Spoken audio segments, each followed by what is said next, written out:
రోజుకో నీతి పూటకో రీతి రంగులు మారుతున్న రాజకీయంపై రాజనీతి. వెల్కమ్ టు రాజనీతి. ఏపీ రాజకీయాల్లో సెమీఫైనల్స్గా భావిస్తున్న నంద్యాల ఉప ఎన్నికకు కౌంట్ డౌన్ మొదలైంది. గెలుపు కోసం అధికార విపక్షాలు ఎత్తులకు పై ఎత్తులు వేస్తూ ఓటర్ల మనసు గెలుచుకునేందుకు ప్రయత్నిస్తున్నాయి.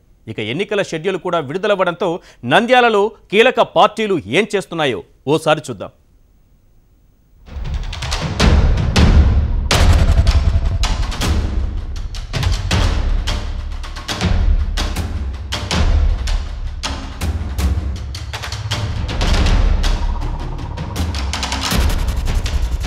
నంద్యాలలో ఎన్నికల సినిమాకు బెల్ మోగింది.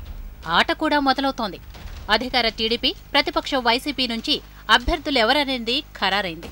టీడీపీ నుంచి భూమా బ్రహ్మానందరెడ్డి, వైసీపీ నుంచి శిల్పా మోహన్ రెడ్డి పోటాపోటీ తలపడుతుండగా ఉనికి కోసం కాంగ్రెస్ కూడా అభ్యర్థిని నిలుపుతోంది.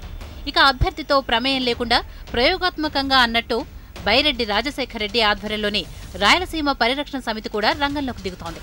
తెర మీద ఎన్ని పాత్రలున్నా తుదకంటా నిలబడే హీరో ఎవరనేది ఆగస్టు 28న వెలువడే ఫలితాల్లో తేలిపోతుంది.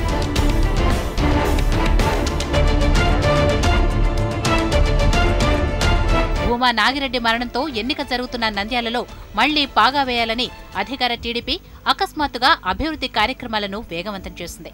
3 ఏళ్లలో నంద్యాల మొహం చూడని నేతలంతా దగ్గరుండి అభివృద్ధి పనులను సమీక్షిస్తున్నారు.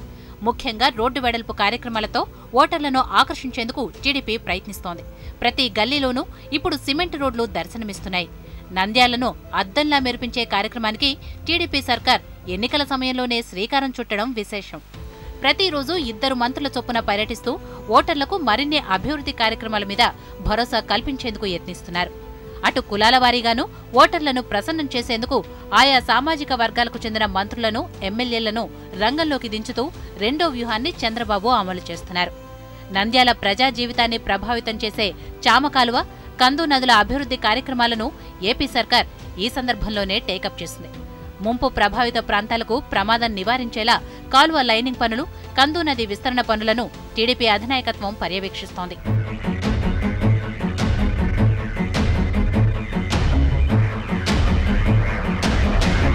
ఇక వైసీపీ కూడా చంద్రబాబుకు ధీటుగా ఇక్కడ ప్రతివ్యూహాలు రచిస్తోంది.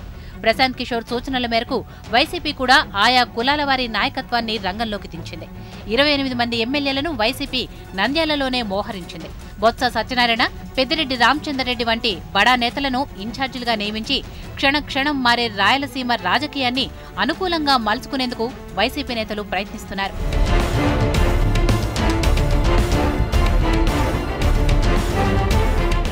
ఇక టీడీపీ అధినాయకత్వం అభివృద్ధి కార్యక్రమాలే తమను గట్టెక్కిస్తాయని భావిస్తుండగా సమయానుకూలంగా చేసే అభివృద్ధిని ప్రజలు అవకాశవాదంగా భావిస్తారని, అదే తమకు కలిసొస్తుందని వైసీపీ నమ్ముతోంది. నంద్యాలలో రోడ్డు వెడల్పు కార్యక్రమాలు చేస్తున్నా అది రోజువారీ వ్యాపారం మీద ఆధారపడ్డ వందలాది మంది స్థానికులకు రుచించడం లేదు. రోడ్డు మీదున్న షాపులన్నీ నేలమట్టం కావడంతో చాలా కుటుంబాలకు ఆదరూ లేకుండా పోయిందని, అదంతా నెగిటివ్ ఓటింగ్గా నమోదవుతుందని వైసీపీ భావిస్తోంది. మరోవైపు ఈ ఉప ఎన్నికలో పోటీ చేసి ప్రజానాడిని అంచనా వేయడం ద్వారా రాయలసీమ పరిరక్షణ సమితి వైఖరిని పూర్తిస్థాయిలో నిర్మించుకోవచ్చని బైరెడ్డి రాజశేఖర రెడ్డి అభిప్రాయపడుతున్నారు. ఆయన నంద్యాలలో కార్యాలయం ఏర్పాటు చేసి ప్రచారం చేపడుతున్నారు.